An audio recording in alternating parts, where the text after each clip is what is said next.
ఇక్కడ ఒక అద్భుతమైన చారిత్రక విచిత్రం దాగి ఉంది. అప్పట్లో రోమన్ చట్టం అంటే ప్రపంచంలోనే అత్యంత గొప్పది, న్యాయమైనదని చరిత్రలో పేరు. అలాగే యూదుల సన్హెద్రిన్ సభ సాక్షాత్తు దేవుడు ఇచ్చిన ధర్మశాస్త్రానికి ప్రతిరూపం.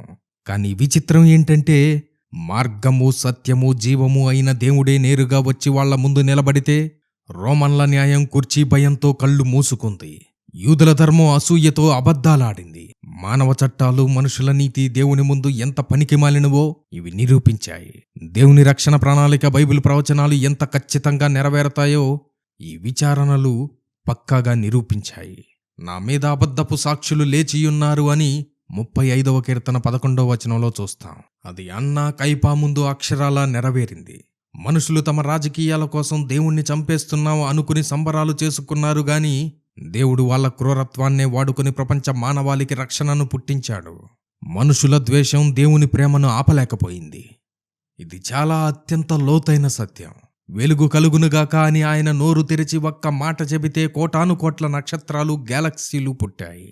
అలాంటి సర్వశక్తిమంతుడైన సృష్టికర్త నోరు తెరిచి ఒక్క మాటన్నా లేదా ఒక్కసారి కోపంగా చూసినా ఆ రోమన్ కోర్టులు, ఆ సైనికులు, ఆ కయప సభ అన్నీ సెకన్లలో బూడిదైపోయేవి. కానీ ఆయన తనను కొడుతున్నా, ఉమ్మి వేస్తున్నా, అబద్ధపు సాక్ష్యాలు చెబుతున్నా యెషయా గ్రంథము 53వ అధ్యాయము 7వ వచనంలో చెప్పినట్లు బొచ్చు కత్తిరించు వాని ఎదుట గొర్రెపిల్ల ఎలా మౌనంగా ఉంటుందో అలా మౌనంగా నిలబడిపోయాడు. దేవుడు ఎందుకు మౌనంగా ఉన్నాడు? ఎందుకంటే ఒకవేళ ఆయన గనక ఆ రోజున నోరు తెరిచి వాదించి ఆ కోర్టులో గెలిచి ప్రాణాలతో బయటపడితే ఈరోజు పాపులమైన నువ్వు నేను శాశ్వత నరకంలో కాలిపోయేవాళ్ళం. నీకోసం నా కోసం ఆయన నేరస్తుడి స్థానంలో నిలబడ్డాడు. ఆ రోజు ఆయన దాల్చిన ఆ మౌనమే మనకు శాశ్వత జీవాన్నిచ్చింది. దీనంతటికీ ముగింపు ఒకే ఒక వచనంలో ఉంది.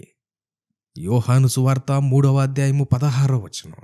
దేవుడు లోకమును ఎంతో ప్రేమించెను, కాగా తన అద్వితీయ కుమారునిగా పుట్టిన వాని యందు విశ్వాసముంచు ప్రతి వాడును నశింపక నిత్య జీవము పొందునట్లు ఆయనను అనుగ్రహించెను.